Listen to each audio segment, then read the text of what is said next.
Bismillahirrahmanirrahim. Assalamualaikum warahmatullahi wabarakatuh. Masya Allah, luar biasa teman-teman. Apa kabar teman-teman 6 Super? Semoga kita senantiasa selalu dalam lindungan Allah, dan kita juga istiqomah dalam beribadah kepada Allah Subhanahu wa Ta'ala. Baik teman-teman, sebelum Pak Iqbal akan membahas materi yang sekarang Pak Iqbal akan berikan, Pak Iqbal akan cek dulu nih semangatnya. Ya teman-teman di rumah, siap ya? Tebar salam Spirit, Akhlak, Learning, Advance, Meaning. Masya Allah, luar biasa teman-teman. Dengan semangat ini mudah-mudahan ilmu yang teman-teman cari atau ilmu yang teman-teman sedang pelajari itu bisa berkah, kemudian bisa terserap dengan mudah. Bayangkan kalau misalnya kita tidak bersemangat dalam menuntut ilmu, tentu tidak akan maksimal ketika kita menyerap ilmu tersebut. Baik teman-teman semuanya, di sesi kali ini Pak Iqbal akan membahas mengenai hikmah dari surat Al-Kafirun. Seperti yang sudah kita ketahui bahwasanya surat Al-Kafirun merupakan surat yang diturunkan oleh Allah melalui malaikat Jibril kepada Rasulullah SAW di Mekah. Makanya dinamakan surat Makkiyah. Surat yang ke-109 memiliki 6 ayat.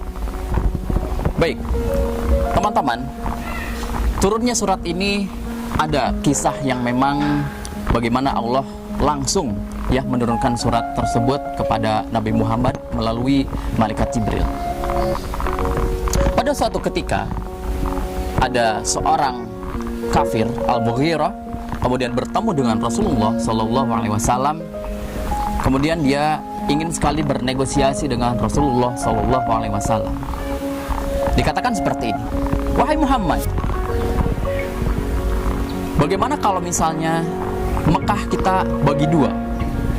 Kemudian Rasulullah SAW bertanya, dibagi dua maksudnya seperti apa?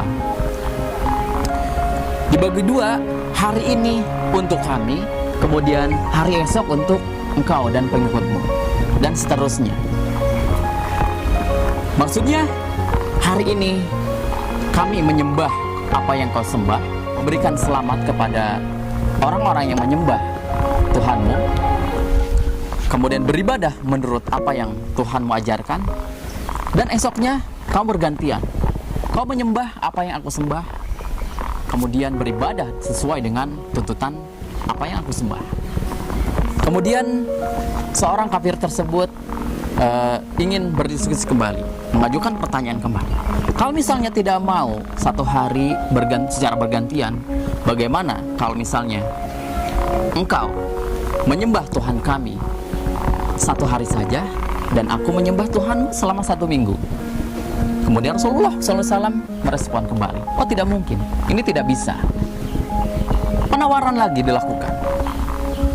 1 hari kemudian kami menyembah Tuhanmu selama 1 bulan.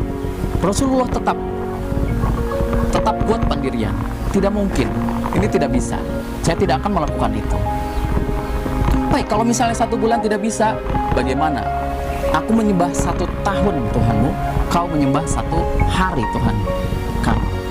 Rasulullah tetap dengan pendiriannya, tidak mungkin, tidak bisa, tidak akan saya lakukan.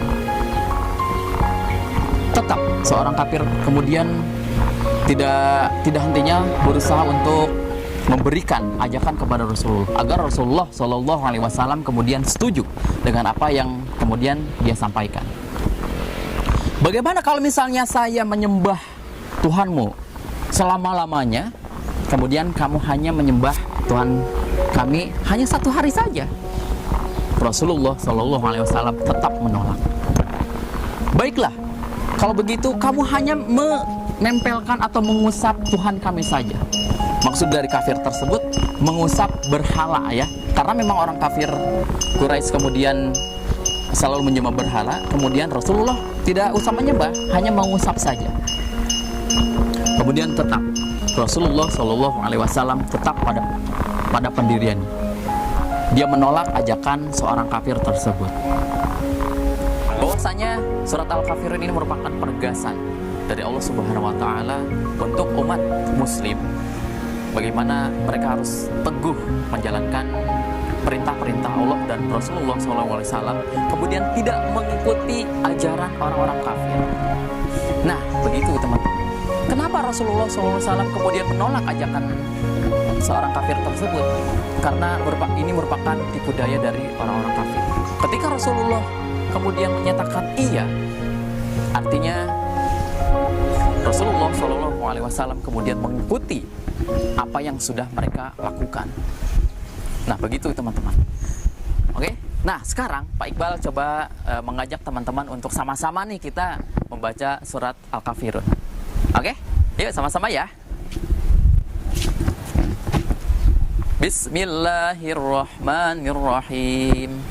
Qul ya ayyuhal kafirun la a'budu ma ta'budun wa la antum 'abiduna ma a'bud wa la ana 'abidum ma abattum wa la antum 'abiduna ma a'bud lakum dinukum waliyadin.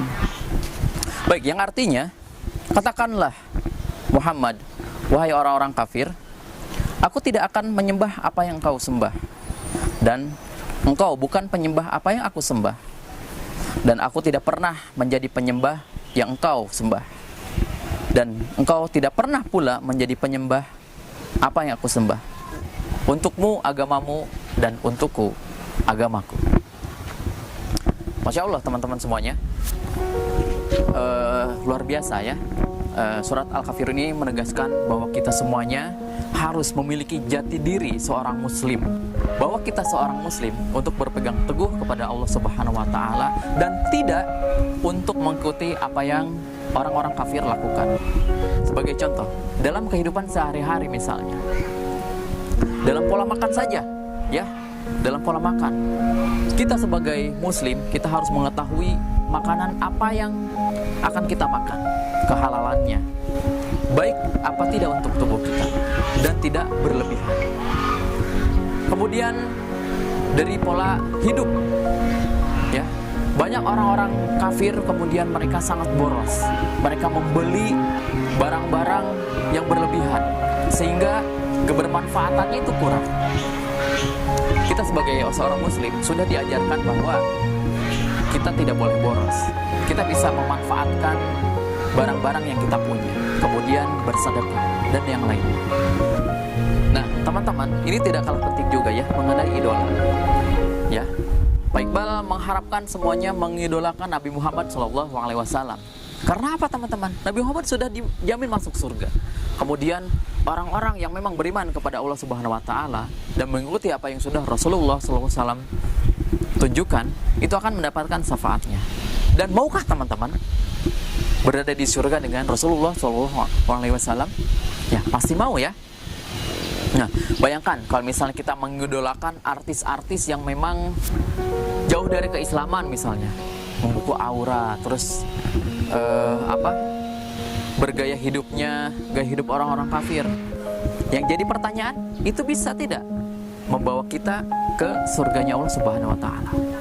Nah, itu ya, ini menjadi bagian penting untuk kita semuanya teman-teman. Dan Pak Iqbal juga sama ya, seperti Pak Iqbal katakan sebelumnya, bahwasanya Pak Iqbal sendiri memberikan motivasi tidak hanya kepada teman-teman, kemudian kepada Pak Iqbal sendiri juga ini merupakan motivasi ya. Kisah diturunkannya surat Al-Kafirun ini menjadi motivasi kepada Pak Iqbal juga ya, selain kepada teman-teman. Mudah-mudahan ini bermanfaat untuk kita semuanya dan kita bisa menjaga ya izzah kita sebagai muslim sejati untuk tidak meniru gaya-gaya orang-orang kafir. Pak Iqbal sangat yakin kepada teman-teman semuanya bahwasanya teman-teman tidak akan terpengaruh oleh tipu daya orang-orang kafir, sehingga tetap teman-teman memiliki teguh pendirian sebagai muslim sejati. Itu dari Pak Iqbal, semoga bermanfaat, kurang lebihnya mohon maaf. Wabillahi taufiq wal hidayah. Assalamualaikum warahmatullahi wabarakatuh.